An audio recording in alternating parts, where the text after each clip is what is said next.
రాష్ట్ర అభివృద్ధికి జగన్ అధికారంలోకి రాకూడదు అన్నది జనంలోకి తీసుకెళ్తూ, అదే సందర్భంలో అధికార పక్షం తప్పు చేసినా అంగీకరించను అన్నటువంటి వ్యవహార శైలి పవన్ కళ్యాణ్ నిశ్శబ్దంగా అనుసరిస్తూ వస్తున్నటువంటి పాయింట్.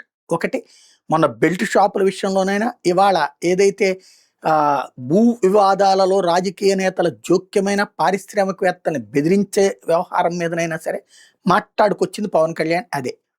ఆ యాస్పెక్ట్ ద్వారా ఒకటి, పాలన పరంగా పూర్తిగా సహకరిస్తాం, పాలనలో తప్పు మనవాళ్ళు చేసినా నేను అంగీకరించను అన్నటువంటిది. అయితే దాని కారణంగా రాజకీయ సీరియస్ నిర్ణయాలు ఇప్పటికిప్పుడైతే తీసుకోరు, కానీ ఒక అలార్మ్, ఒక హెచ్చరిక అన్నమాట ప్రభుత్వానికి.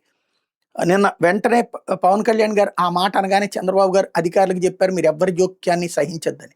ఆ మధ్యన విశాఖపట్నం దగ్గర, ఇది శ్రీకాకుళం దగ్గర అనుకుంటా కదా, ఒక ఎమ్మెల్యే ఆ ఫ్యాక్టరీలో ఉన్నటువంటి ఉద్యోగులందరినీ తీసేసి మా కార్యకర్తలను పెట్టుకో అని చెప్పినటువంటి సంఘటన గుర్తుంది కదా. అట్లాగే వివిధ ఫ్యాక్టరీల దగ్గర ఏం జరుగుతుంది, రాయలసీమలో ఇటట్లో ఫ్యాక్టరీల మీద పెత్తనం చేస్తున్నటువంటి సంఘటన చోటు చేసుకుంటున్నాయి కదా, ఇప్పుడున్న అధికార పక్షం దగ్గరనే కదా. వీటి విషయం తనకి ఐడియా ఉంది, పోలీసులు యాక్షన్ ఉండాలా, కలెక్టర్ యాక్షన్ ఉండాలి, చట్టబద్ధంగా రాజ్యాంగబద్ధంగా పరిపాలన ఉండాలని పవన్ కళ్యాణ్ కోరుకుంటున్నారు. కానీ గ్రౌండ్లో జరుగుతుందా? జరగట్లేదు. పవన్ కళ్యాణ్ ఇప్పుడు ఓపెన్గా ప్రస్తావించారు. వెంటనే చంద్రబాబు గారు దాన్ని జాగ్రత్తగా కవరప్ చేస్తూ అధికారులు మీరు కఠినంగా వ్యవహరించండి అన్నారు. కానీ వ్యవహరించగలిగిన సీన్ అధికారులకు ఉందా?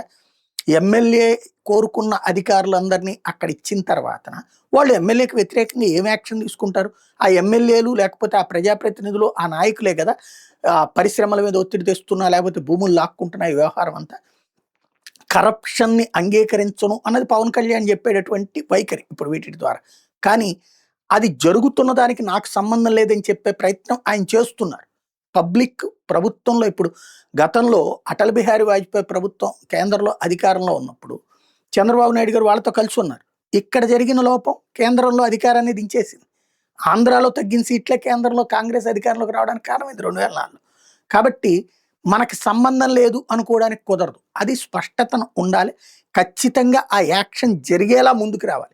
పవన్ కళ్యాణ్ ప్రస్తుతం ఒక మంచి బాధ్యతాయుతమైన పాత్ర పోషిస్తున్నారు. కానీ ఈ బాధ్యత చాలదు. సమస్యని పరిష్కరించి తీరా ఆ దిశగా అడుగులు పడాల్సిన అవసరం ఉంది.